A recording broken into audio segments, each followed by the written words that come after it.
శ్రీ బందేశ్వర శ్రీ సుబ్రహ్మణ్యేశ్వర స్వామివారి దేవస్థానం ఇంద్రపాలెంలో ఘనంగా షష్ఠి మహోత్సవాలను నిర్వహించామని ఆలయ ఈవో జోగా సత్యనారాయణ పేర్కొన్నారు.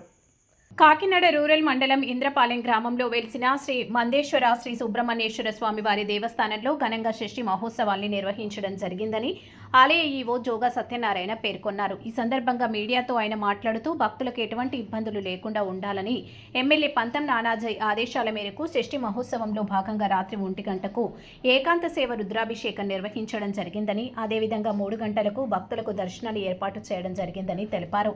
దేవాలయ విశిష్టతను ప్రజలకు తెలిసే విధంగా కార్యక్రమాలు రూపొందించామన్నారు. భక్తులకు ఎలాంటి అసౌకర్యం కల్పించకుండా అన్ని ఏర్పాట్లు చేశామని, ఉచిత ప్రసాదాలు ఏర్పాటు చేశామని, మంచినీళ్లు సదుపాయాలు ఏర్పాటు చేశామని తెలిపారు. అలాగే ఈ సంవత్సరం అధికంగా 30,000 మంది భక్తులు స్వామివారిని దర్శించుకున్నారని, భక్తులకు ఎటువంటి అసౌకర్యాలు కల్పించకుండా అన్ని ఏర్పాట్లు పూర్తి చేశామని, దీనిని కమిటీ సభ్యులు, అధికారులు, గ్రామస్తులు పాల్గొన్నారు అని వారికి కృతజ్ఞతలు తెలిపారు. ఓం శ్రీ సుబ్రహ్మణ్యేశ్వరాయ నమః.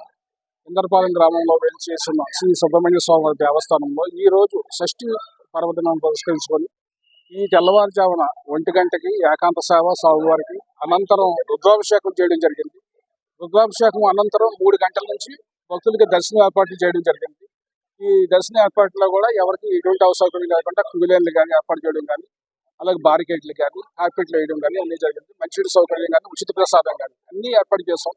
ఈ ఏర్పాట్ల కోసం గత 10 రోజులుగా మా ఆలయ కమిటీ సభ్యులు, మా భక్త బృందం, మా అర్చక స్వాములు, మేము, మా దేవస్థాన సిబ్బంది, మా దేవస్థాన ఉన్నతాధికారులు, మా ఎమ్మెల్యే గారు అందరూ కూడా ఈ దేవాలయ విశిష్టతని పెంపొందించే విధంగా చర్యలు తీసుకోవాలని, భక్తులకి మెరుగైన సౌకర్యాలు కల్పించాలని వాళ్ళు ఆదేశించి ఉన్నారు. వాళ్ళ ఆదేశం ప్రకారం మేము శక్తివంచన లేకుండా కృషి చేశాం.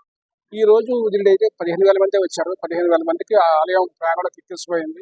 భవిష్యత్తులో 20,000 వస్తారనుకుని ఈ ఏడాది మేము 30,000 మందికి ప్రిపేర్ చేసుకున్నాం.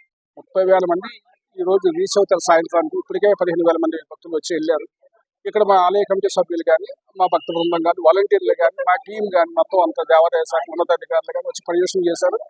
ఇక్కడే ఉండి గత 2 రోజుల నుంచి కూడా మా ఆలయ కమిటీ సభ్యులు మేము కలిసి ఇక్కడే భక్తుల సౌకర్యం కోసం దేవాలయ అభివృద్ధికి ఎటువంటి ప్రణాళిక వేయాలి ఏంటనేసి కూడా ఆలోచించుకుని చక్కగా దాతల సహకారం కూడా తీసుకుంటూ ముందు ఈ దేవాలయాన్ని అభివృద్ధి చెందాలని మేము